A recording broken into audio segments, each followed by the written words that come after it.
Boa noite a todos. Boa noite também aos nossos irmãos que estão nos acompanhando pelo Facebook da Seara Reluz. Boa noite também aos nossos irmãozinhos desencarnados que estão aqui desde cedo. Os irmãozinhos de luz que vieram aqui preparar a nossa casa bendita para o Evangelho dessa noite.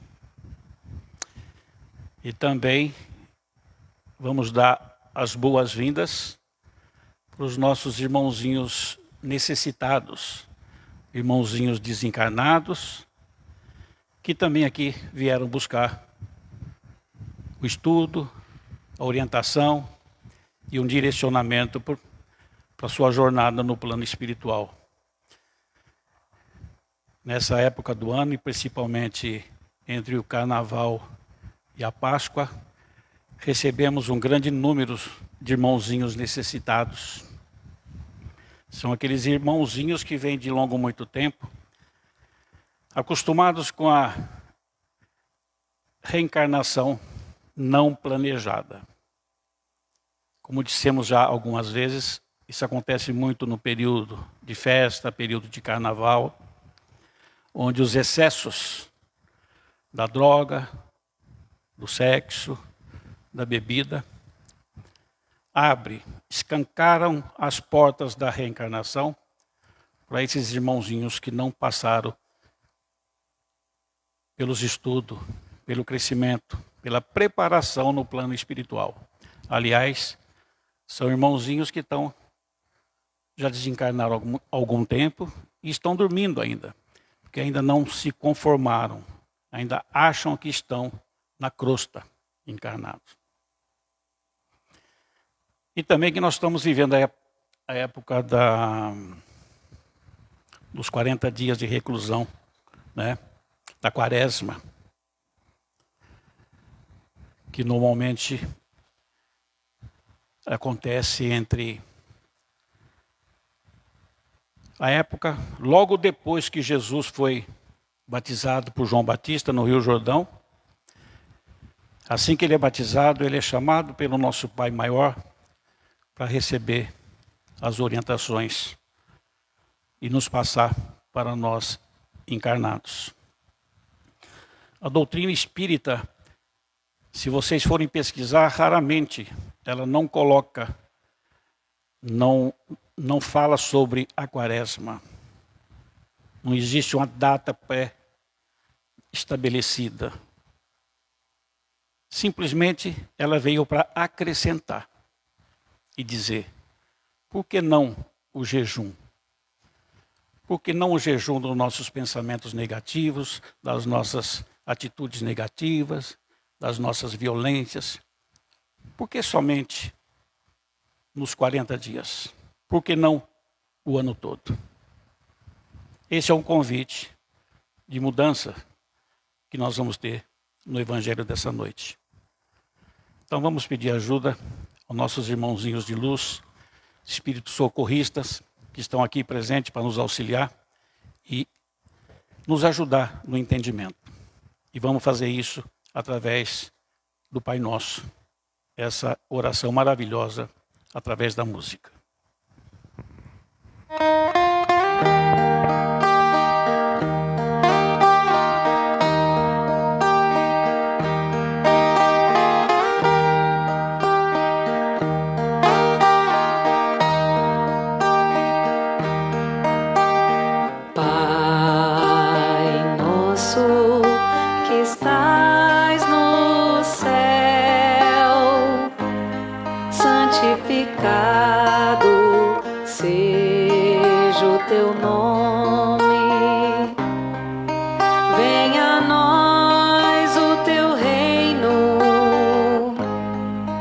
Seja feita a tua vontade. Pai, meu Pai, meu Pai do céu, meu Pai do céu, eu quase me esqueci que o teu amor vela por por mim, vela por mim, que seja feito assim.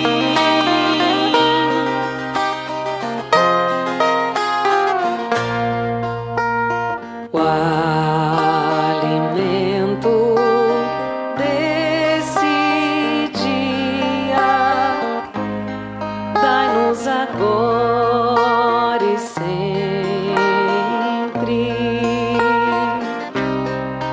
Perdoai as nossas ofensas de um modo maior com que perdoamos.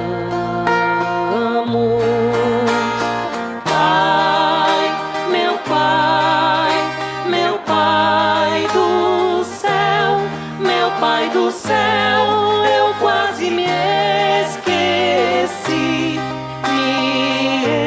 esqueci que o teu amor vela por mim,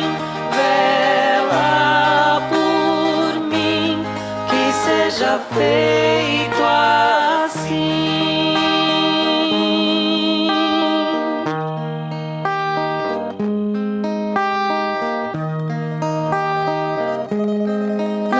Deixeis cair em tentação, mas livrai-nos de todo mal.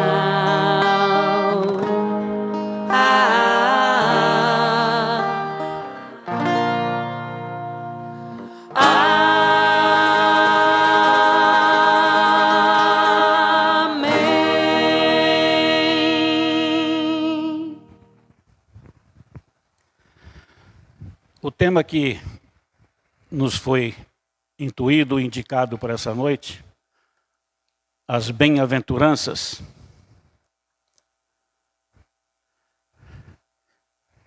Eu fui criado no berço do catolicismo. Fiz o catecismo, primeira comunhão, continuei na igreja, coroinha, ajudei a oficiar as missas. Mas confesso para vocês que a maior dificuldade que eu tinha para entender passagens da Bíblia era exatamente sobre as bem-aventuranças. Me deixava muito sem encontrar o que realmente Jesus queria passar para nós. Me afastei da igreja, sem entender. E olha que eu sempre gosto de ler e leio muito. Por volta dos 20 anos de idade, eu tive contato com um grande médium brasileiro da cidade de Sacramento, que é Eurípides Barçanufo. Longe de mim querer me comparar a ele, mas ele teve a mesma dificuldade. Também criado numa família de base extremamente católica, também a grande dificuldade dele era entender as bem-aventuranças. Ele não saía da igreja, tinha contato com todos os padres, com os bispos, e tinha essa dificuldade. Ele tinha um tio, senhor Mariano, espírita. Os pais de Eurípides, por Eurípides ser muito estudioso da doutrina católica, insistia sempre para que Eurípides convencesse o senhor Mariano a abandonar a doutrina espírita e vir para o catolicismo. Tem algumas passagens, mas caberia no Evangelho só falar sobre Eurípides Barçanufo. Mas essa passagem é interessante. O tio dele falando sobre o espiritismo, sobre a casa espírita que ele tinha na fazenda onde ele trabalhava, convidou várias e várias vezes Eurípides para visitá-lo, para acompanhar numa palestra, numa sessão.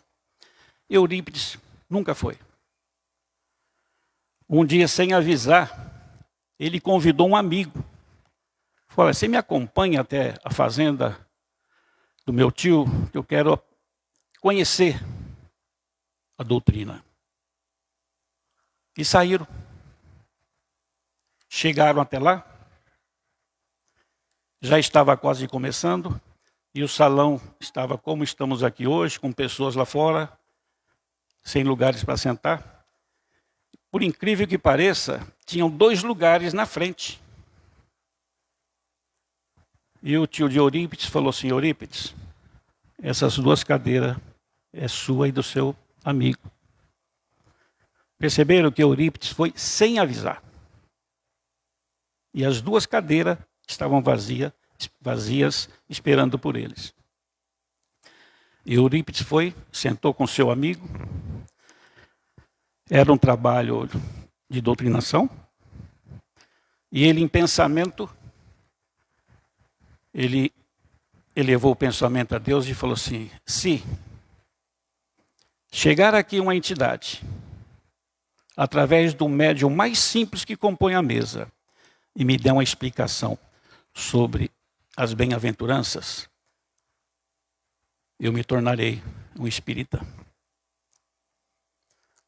Lá no decorrer da sessão, dos trabalhos, de repente, um médium que cortava o café, cuidava do café, a roça do café, começou a falar sobre as bem-aventuranças, de uma forma simples, de uma forma direta, fácil de entender. Eurípides prestou atenção em tudo aquilo que estava ocorrendo. As dúvidas dele que ele tinha sobre as bem-aventuranças foram todas dissipadas. No final, o espírito comunicante se identificou. João Evangelista. E olha, era exatamente esse nome que Eurípides tinha pensado.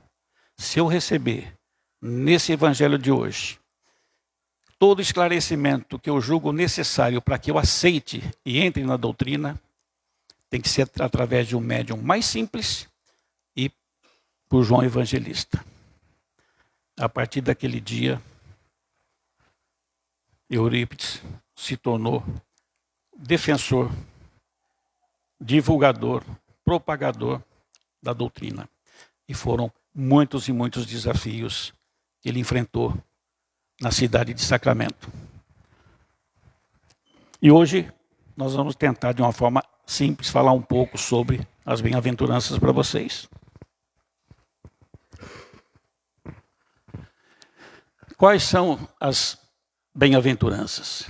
O Evangelho nos ensina que as bem-aventuranças estão no centro da pregação de Jesus. O seu anúncio retoma as promessas feitas pelo povo eleito desde Abraão. A pregação de Jesus completa-as, ordenando-as, não já somente à felicidade resultante da posse da terra, mas do reino dos céus. Todas as vezes que estudamos ou que abrimos o Evangelho, nós temos contato com algum trecho que vai nos dizer que nada que nós temos aqui nos pertence. E só levamos para a pátria espiritual aquilo que conquistamos de crescimento, de evolução e da prática, do perdão, da caridade e a resiliência. No Sermão do Monte, Jesus nos falou sobre as bem-aventuranças para levar amor e esperança a todos. Na época, as pessoas sentiam esquecidas e abandonadas por Deus, que não eram merecedoras da felicidade, além das dores físicas que todos sofriam.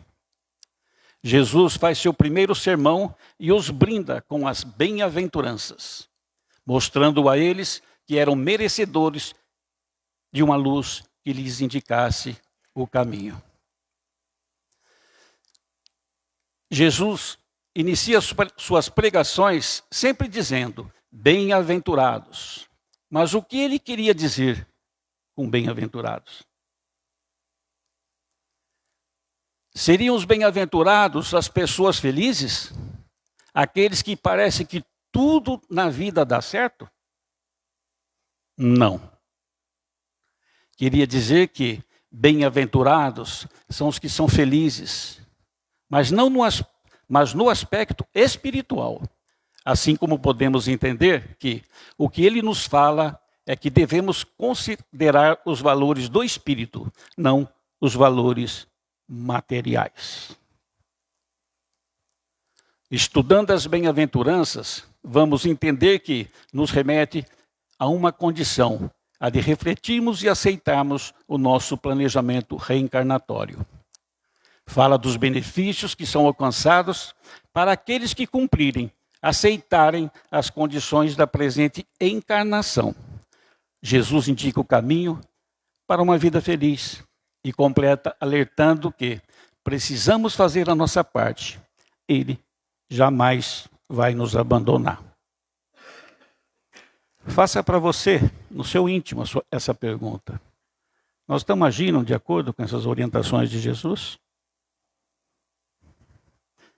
Com esse materialismo sem limites que nós recebemos de ofertas a todo momento, a cada minuto, e somos convencidos disso, acreditando que isso vai nos fazer feliz? Quem vai levar um iPhone de última geração no caixão?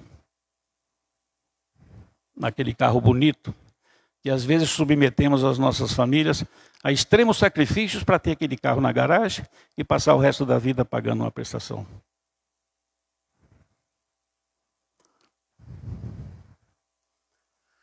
Nós vamos entrar já nas bem-aventuranças, tá? Só estou fazendo um preâmbulozinho para a gente poder entender onde Jesus queria chegar com essa situação.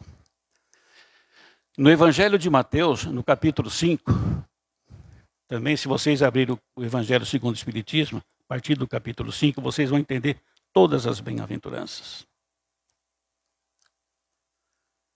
Jesus, vendo a multidão, subiu a um monte e assentando-se, e aproximando-se aos seus discípulos, e abrindo a boca, os ensinava, dizendo, bem-aventurados.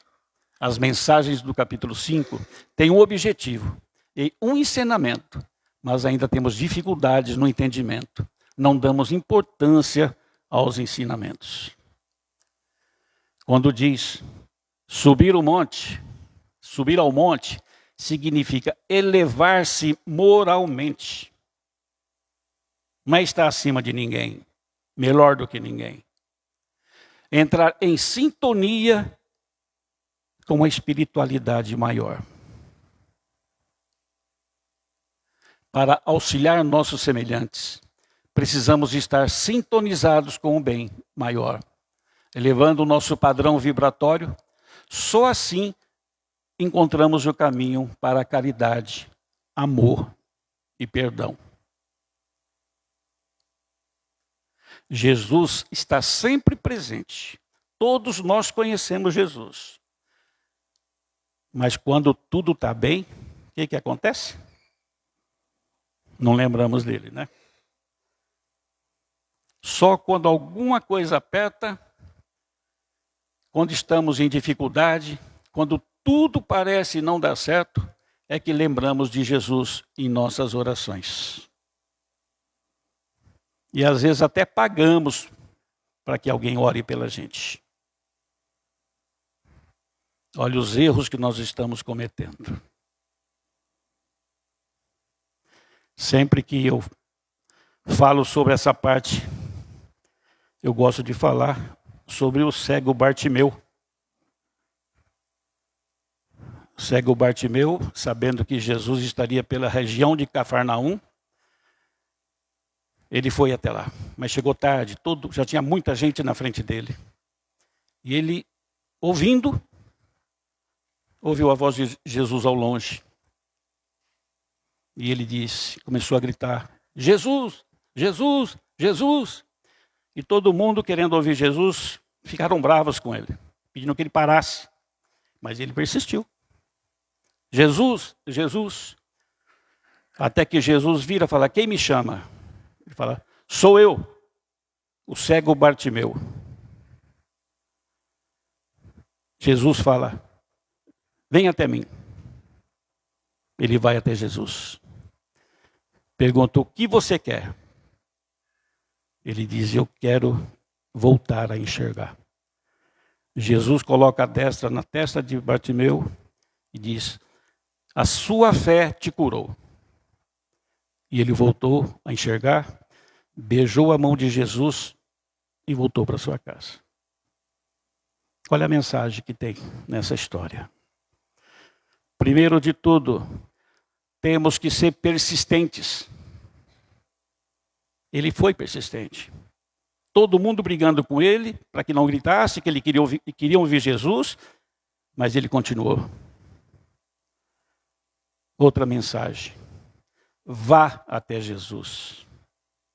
Não espere que ele venha até você.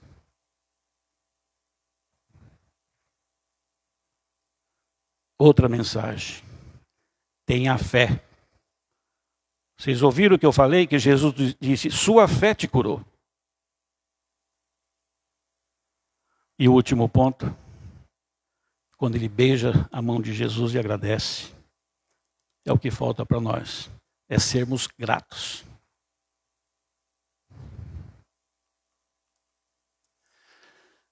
São para todos aqueles que sabem e reconhecem a existência de um Pai maior, que nos orienta, nos socorre e nos acompanha nos bons e maus momentos.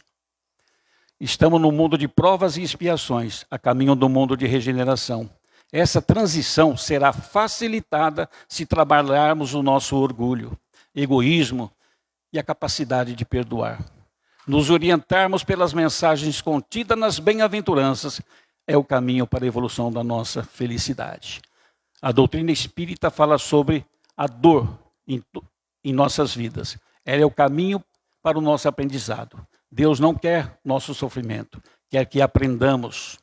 Ela é necessária ao nosso crescimento. O despertar espiritual, devemos aprender a lidar com a dor, olhá-la sob a ótica de uma oportunidade para a nossa evolução. Se não agirmos assim, será só sofrimento. Se concentrarmos na dor, sofremos mais. Mas se entendermos como aprendizado, como oportunidade de crescermos, nós evoluímos. É muito importante atentarmos para essa parte das bem-aventuranças.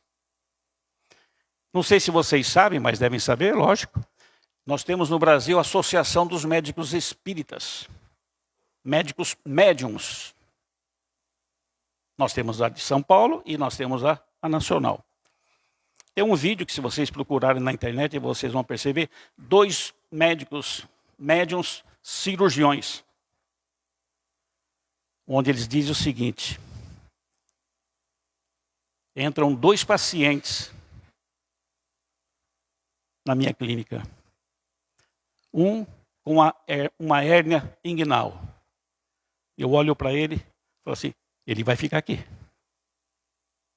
Entra um outro com câncer de estômago. Eu olho e falo, ele vai sair. E não é que acontece isso. Na cirurgia da hérnia, ele pega uma infecção e gera um problema grande. E ele fica olhando pela janela. O paciente com câncer de estômago sair e ir para sua casa. É o que está nos dizendo, como nós temos que conversar com a nossa dor. Qual é o motivo dela estar ali? Para onde, para que nível de raciocínio ela quer nos levar? E depois, despertar em nós um motivo para continuar vivendo.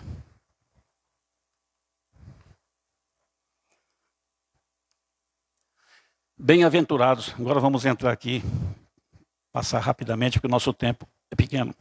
Se você tiver um pouco de paciência, a gente termina em 2 horas. Mas vamos fazer em meia hora, né? Bem-aventurados os pobres de espírito, porque deles é o reino dos céus. O que Jesus quis dizer com pobre de espírito e reino dos céus? O Evangelho, segundo o Espiritismo, nos diz que pobre de espírito são os humildes de coração. Jesus diz que pobres de espírito são os que reconhecem sua pobreza espiritual diante do Criador. São aqueles que trazem dentro de si a humildade e a simplicidade verdadeira. Eles terão o reino dos céus. No livro Céu e Inferno, Kardec diz que reino dos céus é um estado de alma de cada um. É a maneira como nos sentimos espiritualmente falando. Lembremos que os egoístas e orgulhosos quase sempre não têm paz de espírito. Estão sempre pensando em enganar alguém e não conseguem colocar a cabeça no travesseiro e dormir. Mas quando eles estão de volta no plano espiritual, iremos para locais de acordo com o nosso grau de evolução, em ambientes de acordo com a nossa sintonia. As zonas espirituais para os espíritos elevados, e nós temos também a zona destinada àqueles que estão longe de Deus. Bem-aventurados que choram, porque serão consolados. Todos nós seremos consolados? Choramos da forma correta quando estamos em sofrimento? Será que sofremos bem? Sofrer bem é ter resignação, não se revoltar nas dificuldades, não se fazer uma vítima de Deus. Tem pessoas que gostam de ser vítimas, de se passar por vítimas, né? Como diz, tem pessoas que pegam 2 palitos de fósforo e faz uma cruz. E às vezes nós que estamos vendo aquela pessoa passar por aquilo, saber que ela está no caminho errado, nós alimentamos essa situação. Às vezes chegamos para ela e falamos assim, nossa, mas está pesada, não posso te ajudar? Está errado. Ela vai continuar procurando o palito de fósforo e fazer outras cruzes. O Evangelho segundo o Espiritismo diz que não sofremos da forma correta, que nem diz o Chico fala, nós não sabemos sofrer. Essa era a mensagem que Jesus, quando disse, bem-aventurados os que choram, felizes os que choram, os que sabem chorar e sofrer, porque serão consolados. Quando praticamos a caridade, o amor ao próximo e o bem, nos tornamos seres humanos mais felizes. Crescemos e trazemos consolo para a nossa alma. Jesus mesmo, nas dificuldades, nunca parou de trabalhar, dar conselho e ajudar ao próximo. O terceiro, bem-aventurados os mansos, porque possuirão a terra. No Evangelho segundo o Espiritismo, fala, bem-aventurados os mansos, porque herdarão a terra. Significa que os mansos transformarão a terra em um lugar de paz. A mansidão é uma atitude de brandura e paciência. A mansidão é uma atitude de não se deixar levar por emoções que geram paixões, ódios, invejas, brigas e guerras. Mansidão é uma atitude de não vingar erros cometidos contra nós. A mansidão é uma atitude de humildade, tolerância e perdão. A mansidão é a atitude de autoconhecimento e autodisciplina. A mansidão é uma atitude a ser desenvolvida na relação com Deus, com o próximo e com o nosso mundo interior. Quando é que Jesus Cristo viveu a mansidão? Com quem? Com os pecadores, com os fariseus hipócritas durante a paixão. Bem-aventurados que têm fome e sede de justiça, porque serão saciados. Jesus fala para aqueles que em vidas passadas foram algozes, aqueles que não seguiram os conselhos e caminhos por Deus indicados. Agora estão submetidos à lei da causa e efeito e passam por situações dolorosas e difíceis. Se sentem injustiçados e têm fome de justiça. Erraram ontem e hoje estão colhendo a mesma dor e pedem justiça. Quando nós estamos fazendo alguém sofrer, nós não agimos dessa forma. Mas quando estamos sofrendo, a gente pede justiça. Jesus fala da justiça dos homens. Não fala da justiça dos homens, mas sim de Deus, que é o amor, a compaixão. Por isso só se sentirão saciados quando houver o perdão entre as criaturas. Essas bem-aventuranças não significa vingança, mas exercer misericórdia para com aqueles que nos feriram. Porque quando perdoamos, trazemos a paz aos nossos corações. Bem-aventurados misericordiosos, porque alcançarão a misericórdia. É novamente a lei da causa e efeito.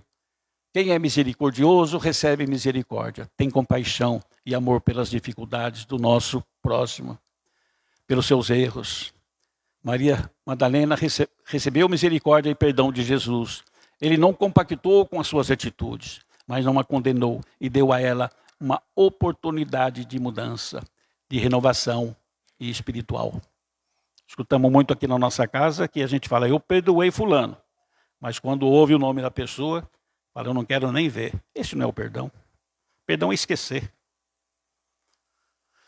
Temos o hábito de condenar, julgar e de criticar. Ainda não desenvolvemos a misericórdia e a compaixão para com o nosso próximo. O Evangelho segundo o Espiritismo diz, vemos o cisco no olho do nosso irmão, mas não conseguimos ver a trave no nosso. Temos dificuldade de colocar em prática essa bem-aventurança em pequenas atitudes, como olhar para um coração entristecido, para um irmão em sofrimento. Não dedicamos um minuto para dizer, você está bem? Precisa de alguma coisa? Posso te dar um abraço? Custa tão pouco para nós, né? Eu estou um pouco acelerado para a gente não estourar nosso tempo, tá? Bem-aventurados puros de coração, porque verão a Deus. Os puros de coração verão a Deus com os olhos da matéria ou espiritual. Quando Jesus disse puros de coração, quis dizer aqueles que atingiram a pureza do corpo e da alma, conseguiram se purificar, pois trabalharam a reforma íntima, tão necessária a todos nós. Tiraram do seu coração o orgulho e o egoísmo. Verão a Deus não com os olhos do corpo físico, irão sentir a Deus na sua plenitude, em toda a sua perfeição. Deus é pureza, luz, energia e inteligência. No livro Gênesis, Kardec nos fala que é perceber a Deus com os olhos da alma, não com os olhos do corpo físico. Bem-aventurados que promovem a paz, porque serão chamados filhos de Deus.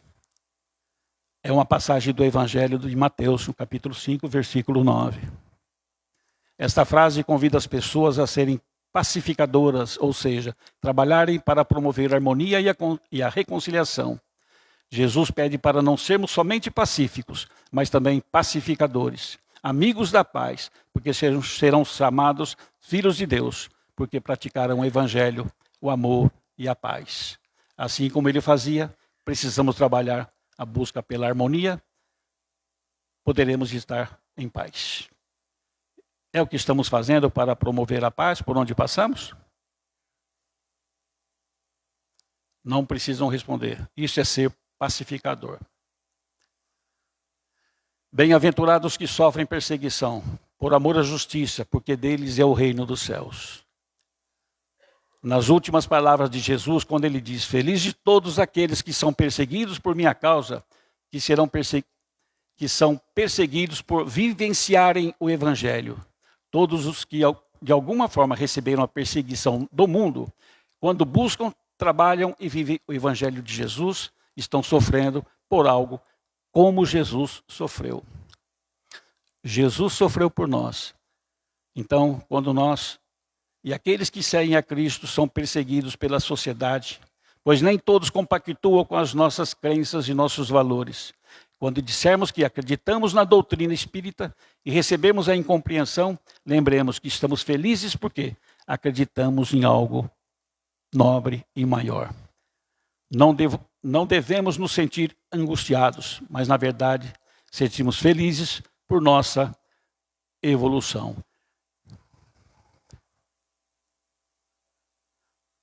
Filho de Deus fez-se homem para nos fazer participar da sua filiação divina. Sua pregação foi orientada para a vida eterna, aos céticos que o intimavam a dar provas do que dizia. Respondia com apenas uma frase. Ele próprio sofreria a morte e depois retornaria. Paulo e outros apóstolos tiraram as consequências do triunfo do Cristo, a ressurreição e a prova suprema de sua divindade.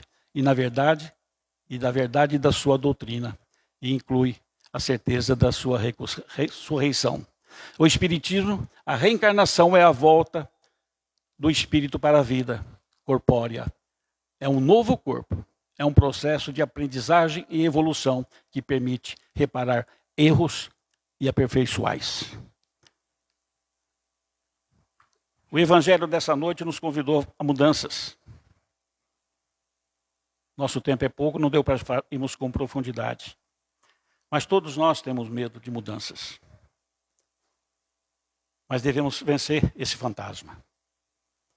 E para finalizar, eu vou contar uma rápida história para vocês. Por que nós não devemos ter medo das mudanças? É uma história que o nosso amigo mineiro lá, Simão Pedro, gosta de contar muito nas palestras espíritas dele.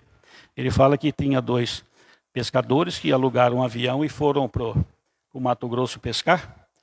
E chegaram lá, cada um pegou 60 quilos de peixe. E na hora que foram voltar, o piloto falou assim, olha, não dá. Esse avião não comporta 60 quilos de cada um.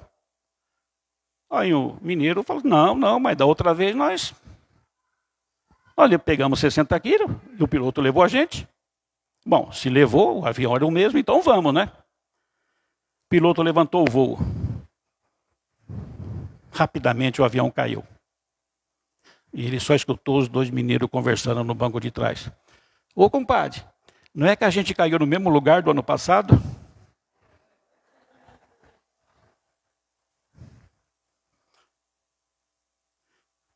Vamos encerrar? Desculpa pela rapidez, mas eu acredito que se tiverem um pouco de paciência, depois correr no Facebook para assistir novamente, vai nos elevar espiritualmente muito essas passagens do Evangelho. Então vamos agradecer a Deus, fechar nossos olhinhos, agradecer pela oportunidade de estarmos aqui novamente reunidos, recebemos a visita dos nossos irmãos de luz que vieram nos socorrer e que possamos levar para nossa casa o pouco de que hoje nos foi passado. E levando o compromisso, por que não dizer o desafio? De a partir de amanhã, ou a partir de agora mesmo, começarmos a fazer diferente. Tudo que nós fazemos da mesma forma e não colhemos bom resultado, se continuarmos fazendo, os resultados serão os mesmos. Vamos agradecer através do Pai Nosso. Pai nosso que estais no céu, santificado seja o vosso santo e divino nome. Venha a nós o vosso reino, seja feita a vossa vontade, assim na terra como no céu. O pão nosso de cada dia nos dai hoje, Senhor. Perdoai as nossas ofensas, assim como nós perdoamos aqueles que nos têm ofendido. E não nos deixeis cair em tentações, mas livrai-nos de todos os males. Que assim seja, graças a Deus. Uma boa noite a todos e vamos continuar em silêncio para que possamos deixar os nossos irmãozinhos continuar o seu trabalho. Uma boa noite a todos.